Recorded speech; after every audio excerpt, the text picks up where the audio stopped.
Now in today's class we'll proceed with our next section, that is section B, standard sample paper SSP 3. Standard sample paper 3 का ये section B है आपका।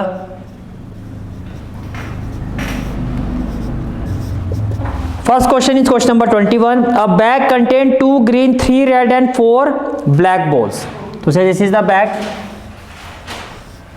This is the bag as per question. इसमें कितनी green ball है? 2 green ball है और 3 red balls हैं। 3 balls are red and 4 balls are black. 4 balls are black. A ball is taken out from the bag at random. एक ball आपने निकाली है इसमें से। Find the probability that the selected ball is not green. Probability that the ball is not green. ठीक है, green वाला case छोड़ दो, ग्रीन को छोड़ के बाकी सारे हमारे फेवर में है। तो 4 + 3 7, 7/9।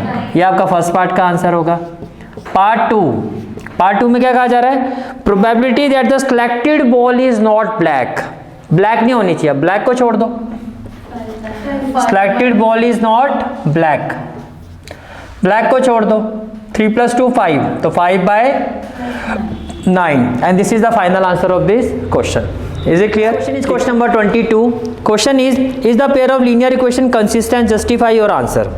देखो आपको इक्वेशन गिवन है as per question, -3x -4y equal to 12. This is the first equation. This is the first equation. And the second equation is 4y.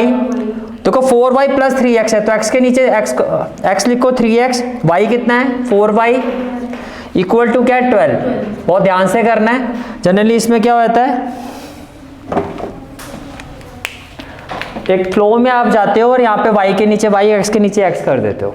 ठीक है, x के नीचे y नहीं करना है, x के साथ x और y। अब देखो कंसिस्टेंट की 2 कंडीशन आपको पता है। एक, अगर a1/a2 not equal to b1/b2 है तो आप कहोगे कंसिस्टेंट है।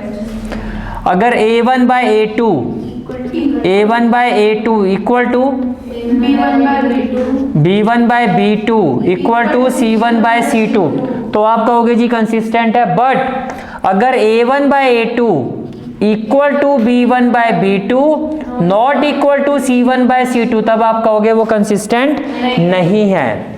सिंपल सी बात है। या तो शुरू से ही जैसा कंसिस्टेंट क्या होता है, शुरू से लेके आगे तक एक जैसा। ये शुरू से नॉट इक्वल है, ये शुरू में इक्वल है तो लास्ट में भी इक्वल है। तो देखो जी a1/a2, अगर मैं यहाँ a1/a2 फाइंड करता हूँ तो it will be -3/3 which is equal to -1। अगर मैं b1/b2 फाइंड करता हूँ b1/b2 तो it will be -4/4 equal to -1, equal आ रहा है। अगर मैं c1/c2 फाइंड करता हूँ तो दोनों कांस्टेंट एक ही साइड में है ना, तो 12/12 ये आपका 1 के इक्वल आ रहा है। तो ये दोनों तो इक्वल आ रहे हैं, फिर ये इक्वल नहीं आ रहा, तो इसका मतलब ये क्या है, इनकंसिस्टेंट है। ये क्या है आपका, इनकंसिस्टेंट है। This is the final answer of this question. Clear है? ठीक है। Next question is question number 23। Find the zero of the quality की इक्वेशन। तो सबसे पहले तो जीरो फाइंड करना है आपको। Given equation is as per question, given equation is x² + 5x + 6। Given equation is x² + 5x + 6, 5x + 6। आपको इसका जीरो फाइंड करना है। फिर कहा जा रहा है sorry, verify the relationship between the zero and the coefficient. Again one of the important question of polynomial. इस तरह का क्वेश्चन पूछा जाता है एग्जाम में। तो पहले क्या फाइंड करोगे, जीरो। पहले क्या फाइंड करोगे, जीरो। तो जीरो के लिए क्या करोगे, मिडल स्प्लिटिंग। 3 × 2 = 6, तो x² + 2x + 3x + 6 हो गया। ये हो गया आपका x + 2 + 3x + 2। कोई डाउट है तो बताओ। क्लियर है यहाँ तक? ठीक है। तो ये किसके इक्वल हो जाएगा, x + 2 x + 3। अब आप क्या कहोगे, टू फाइंड जीरोस। अगर x + 2 0 के इक्वल होगा तो x की वैल्यू क्या होगी, -2। अगर x + 3 0 के इक्वल होगा तो x की वैल्यू क्या होगी, -3। तो जीरोस को हम क्या लेते हैं, इसको अल्फा ले लेते हैं, इसको क्या ले लेते हैं, बीटा। इसको अल्फा ले लेते हैं, इसको क्या ले लेते हैं, बीटा। अब ये जो इक्वेशन है ये होगी इक्वेशन नंबर 1। तो सबसे पहला काम क्या होता है, comparing equation 1 comparing equation 1 with what, ax square plus bx plus c। तो a की वैल्यू क्या हो जाएगी, जो x स्क्वायर का कोफिशिएंट है 1। What about b 5, what about c 6, what about c 6। क्या इतनी बात समझ में आ रही है, क्लियर है यहाँ तक, ठीक है। अब देखो जी, वेरिफिकेशन के लिए क्या होता है, अल्फा प्लस बीटा। पहले अगर मैं अल्फा प्लस बीटा फाइंड करता हूँ, ये किसके इक्वल आना चाहिए, मैं कर रहा हूँ वेरीफाई, टू वेरीफाई। आपका alpha plus beta minus B by A के इक्वल आना चाहिए। तो अल्फा की वैल्यू है -2, ठीक है जी। बीटा की वैल्यू है -3, ठीक है। माइनस बी की वैल्यू है 5 और ए की वैल्यू कितनी है 1। अब ये आपका ये भी -5/1 आ रहा है और ये भी -5/1 आ रहा है, हो गया वेरीफाई। एंड अल्फा बीटा जो है आपका, it should be equal to c by. तो अल्फा कितना है आपका -2, बीटा कितना है -3, what about c 6, a 1, minus minus plus 6 equal to 6, तो ये, तो hence verify, hence verify, and this is the final answer of this question, ठीक है। Next question is question number 24। If the distance between the point 30 and 05, मान लेते हैं एक point क्या है आपका A, जिसका कोऑर्डिनेट क्या है 30, और दूसरा पॉइंट क्या है B, जिसके कोऑर्डिनेट क्या है 05। क्वेश्चन के हिसाब से ये जो डिस्टेंस है वो कितना है 5 यूनिट, 5 यूनिट्स। और आपको कहा जा रहा है y की जो भी वैल्यू है वो पॉजिटिव होगी। तो what is the value of y, तो y क्या होगा, सिंपल सी बात है, मेरे पास distance between A B given है, मुझे गिवन क्या है, distance between a and b, question के अकॉर्डिंगली ये 5 है। और by distance formula, by distance formula, ये क्या होगा, square root of x2 minus x1 0 minus 3 whole square plus y2 minus y1 y minus 0 whole square equal to, ये हो गया आपका 5 -3। अब इसको कैसे करोगे, स्क्वायरिंग बोथ साइड, इसको कैसे सॉल्व करोगे, स्क्वायरिंग बोथ साइड। तो रूट हट जाएगा, -3 का स्क्वायर क्या हो जाएगा 9, y का स्क्वायर क्या हो जाएगा y स्क्वायर, और 5 का स्क्वायर क्या हो जाएगा 25। 25 माइनस 9 होता है 16, और 16 होता है 4 का स्क्वायर। वैसे तो ये प्लस माइनस आएगा, पर क्वेश्चन में कहा गया कि y जो है वो पॉजिटिव है, तो that is y is equal to 4, that is y is equal to 4। तेरा क्वेश्चन जो है क्वेश्चन नंबर 24 का ये ऑप्शनल क्वेश्चन है। क्वेश्चन है find the length of the median AD and BE of triangle ABC। ये आपका क्वेश्चन नंबर 24 का ही ऑप्शनल क्वेश्चन है। से this is the triangle, this is the triangle, ये हो गया A B एंड C। अब कोऑर्डिनेट्स ऑफ A क्या है 7, -3, coordinate of B 5, 3, coordinate of C 3, -1। Length of the median AD, तो यहां से आपने एक मीडियन ड्रॉ किया, से ये हो गया AD, this is the median. And BE, तो ये हो गया median BE where vertices are this. तो आपको इन मीडियंस की लेंथ बतानी है, इन मीडियंस की क्या बतानी है, लेंथ बतानी है। तो पहले तो आप ये देखो, E आपका मिड पॉइंट है कि नहीं है, यस सर, मीडियन है, तो मीडियन का मतलब क्या होता है, पूरी साइड को बाइसेक्ट करेगा। तो D भी मिड पॉइंट है, तो बाय mid point formula as AD is median, as AD and BE are median of triangle ABC, of triangle ABC। तो इसका मतलब क्या हुआ, therefore D and E are midpoints of sides। D किसका मिड पॉइंट होगा BC, और E किसका mid point होगा AC रिस्पेक्टिवली, होगा, इसका क्या होगा मिड पॉइंट होगा, ठीक है। Now bye mid point formula, bye mid point formula, coordinates of D, coordinate of D अगर मैं पूछता हूं तो क्या होगा, x1 plus x2 that is 5 + 3/2, 5 plus 3/2, y1 plus y2 3 plus minus क्या होगा -1/2। इसी तरह से coordinate of E, coordinate of E equal to x1 plus x2, तो 3 प्लस 7/2, एग्री करते हो? -1 -3/2 क्या होगा -1 -3/2, ये ऐसे होगा। तो जब आप d के कोऑर्डिनेट्स लिखोगे तो क्या हो जाएगा, d के 8/2 क्या होगा 4 और 2/2 क्या होगा 1, और इसी तरह से e के कोऑर्डिनेट्स क्या हो जाएंगे 10/2 क्या हो जाएगा 5 और -4/2 क्या हो जाएगा -2। अब देखो जी, d के कोऑर्डिनेट्स आ गए 4,1 और e के कोऑर्डिनेट्स आ गए 5,-2। यहां तक कोई डाउट है किसी का? ठीक है, आपको मीडियंस की लेंथ बतानी है। क्या बतानी है मैं? तो आप क्या कहोगे, now by distance formula, by distance formula length of median AD equal to क्या होगा 4 - 7 whole square means x2 - x1 whole square plus y2 minus क्या हो जाएगा +3 होल स्क्वायर। इसी तरह से लेंथ ऑफ मीडियन AD तो ये हो गया, लेंथ ऑफ मीडियन BE यहां पर क्या हो जाएगा x2 - x1 5 - 5 whole square plus -2 -3 whole square. कोई डाउट है तो बताओ जी, क्लियर है यहाँ तक?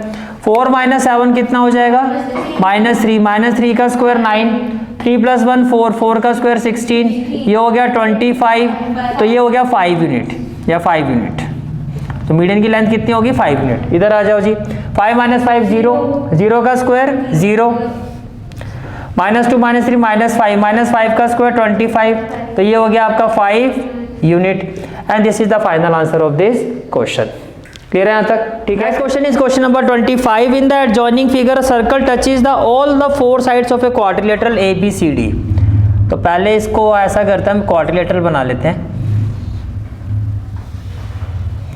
और इसमें क्या बना लेते हैं एक सर्कल, या ऐसे ना करके पहले एक सर्कल बना लो। से दिस इज द सर्कल। फिर आपको क्या कहा जा रहा है,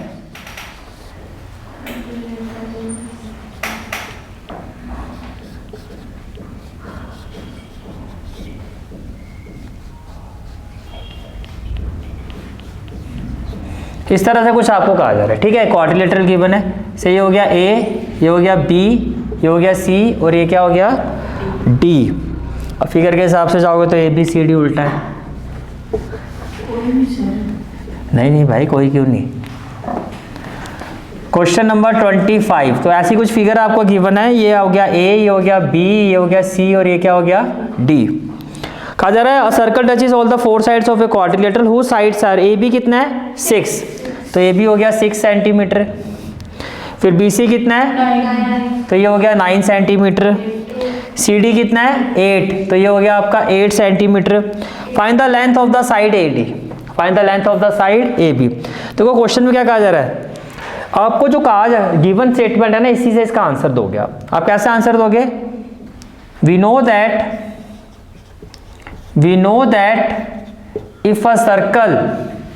if a circle touches, जैसे कि क्वेश्चन में कहा गया if a circle touches all the 4 sides of a quadrilateral, all the 4 sides of quadrilateral, then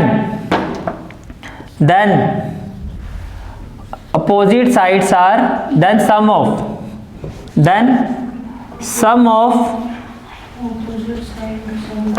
opposite sides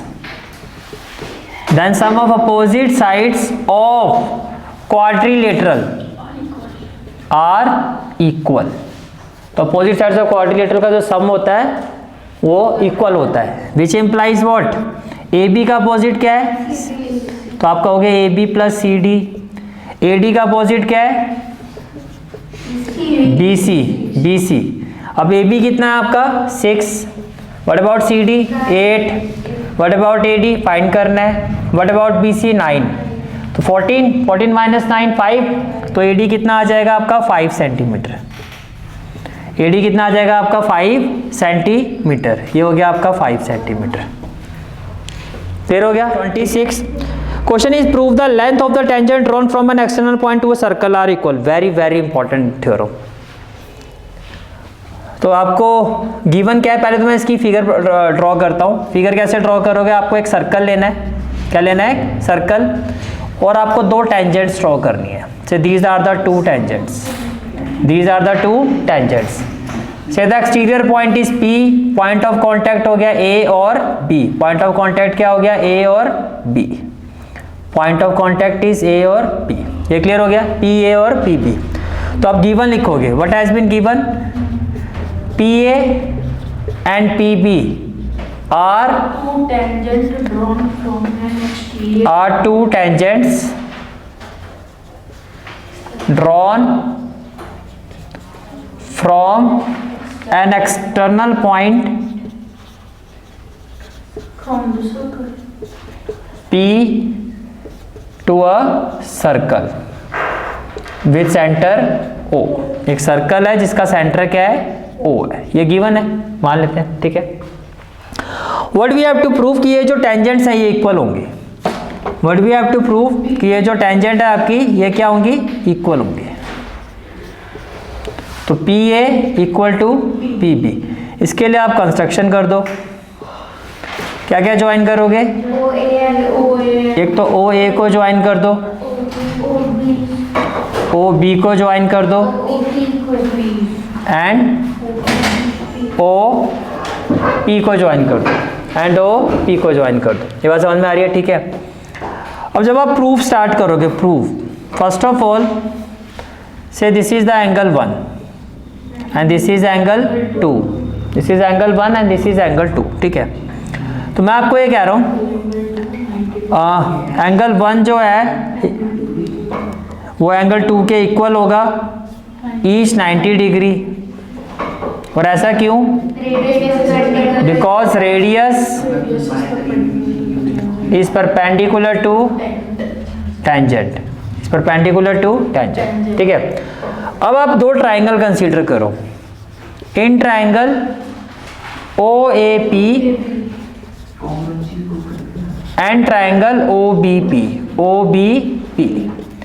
in triangle OAP and triangle OBP। First of all angle 1 is equal to angle 2, each 90 degree, directly ऐसे भी लिख सकते हो, ठीक है, या proved above. फिर OP equal to OP, ये क्या है आपका कॉमन है, ये क्या है आपका कॉमन है। Then OA equal to OB, radii of same circle, radii of same circle. क्या इतनी बात समझ में आ गई, ठीक है। Therefore triangle OAP is congruent to triangle OBP by region RHS, by region RHS। क्या इतनी बात समझ में आ रही है, ठीक है। Right angle R, right angle के opposite side hypotenuse H, any other side S, हो गया। तो बाय CPCD आप क्या कह सकते हो कि जो PA है वो PB के इक्वल होगा, PA is equal to PB by CPCD, और यही तो प्रूव करना था, हैंस प्रूव्ड। तो क्या फर्स्ट वाला पार्ट क्लियर हो गया। This is a very very very important theorem, this is a very very very important. Prove the following. अब इसी थ्योरम को जो अभी आपने प्रूव किया, इसी को लेके हमें क्या प्रूव करना है, यानी कि आपने ये प्रूव कर दिया कि tangent drawn from an external point to a circle are equal. इसी कंसेप्ट को यूज करके आपको प्रूव करना कि क्वाड्रिलेटरल ABCD। तो पहले एक सर्कल बना लेते हैं जैसे कि क्वेश्चन में गिवन है आपको, ठीक है।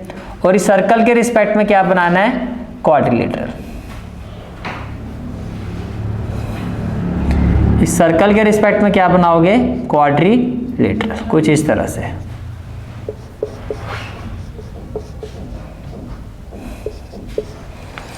राइट। अब क्या कहा जा रहा है आपको, अगर मैं क्वाड्रिलेटरल की बात करता हूँ तो ए बी सी डी, तो ये हो गया ए, ये हो गया बी, ये हो गया सी, ये हो गया डी।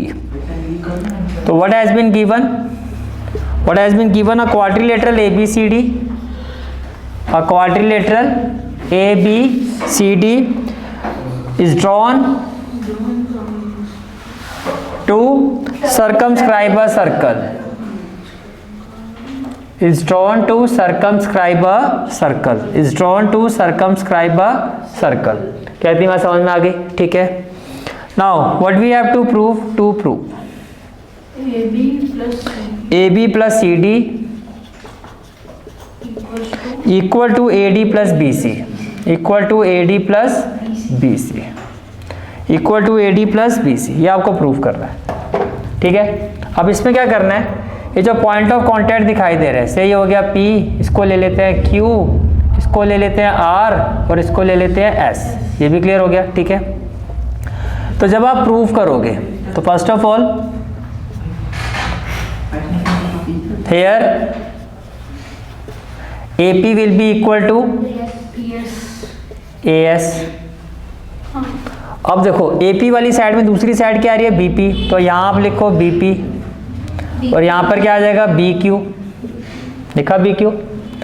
अब CQ जो है इसकी साइड में आ रहा है, तो यहाँ लिखो आप CQ और ये किसके इक्वल होगा CR, तो यहाँ लिखो CR। अब जो DR है DR वो इसकी साइड में आएगा, तो यहाँ लिखो DR, वो इससे जुड़ेगा और यहाँ पर क्या आ जाएगा DS, यहाँ पे क्या आ जाएगा DS। ये क्लियर हो गया, ठीक है। अब ये जो आपने लिखा है 4 इक्वेशन बन गई, क्या बन गई 4 इक्वेशन, ये आपका BQ, ये आपकी 4 इक्वेशन। और ऐसा क्यों लिखा आपने, because tangents drawn from an external point, from an external point to a circle, to a circle are equal, to a circle are equal। ये बात समझ में आ रही है, ठीक है। अब क्या करना आपको, इनको ऐड कर दो, एडिंग 1 2 3 एंड 4। देखो जी AP के साथ क्या बनेगा पेयर में BP, तो आप ब्रैकेट में लिखो AP प्लस BP प्लस फिर AP और BP हो गया, CR और DR को प्लस CR प्लस DR कर दो, इक्वल टू AS के साथ क्या आएगा DS, तो AS और DS को एक ब्रैकेट में रखो, AS प्लस DS, बाकी क्या रह गया BQ plus CQ, BQ plus CQ। ये पॉइंट क्लियर हो गया, Q को मैं यहाँ कर देता हूँ, ठीक है। which implies AP plus BP क्या AB, CR प्लस DR क्या CD, AS प्लस DS क्या है AD और BQ प्लस CQ क्या है, BQ प्लस CQ क्या है BC। यही प्रूव करना था, AB plus CD equal to AD plus BC, hence prove. और इसी के साथ हमारा सेक्शन भी complete. This is for today's class. I hope you like this class, and if you like this class then do like, share and subscribe my channel. And don't forget to press the bell icon. Bell icon press करने से क्या होगा, जो भी मैं lecture upload करूंगा you will get the notification of that lecture. Thanks for watching this video. जहाँ तक आपके मैथ्स कोर्स की बात है, कंप्लीट मैथमेटिक्स कोर्स की जो प्लेलिस्ट का लिंक है वो आपको डिस्क्रिप्शन सेक्शन में मिल जाएगा। So bye, take care and have a great day.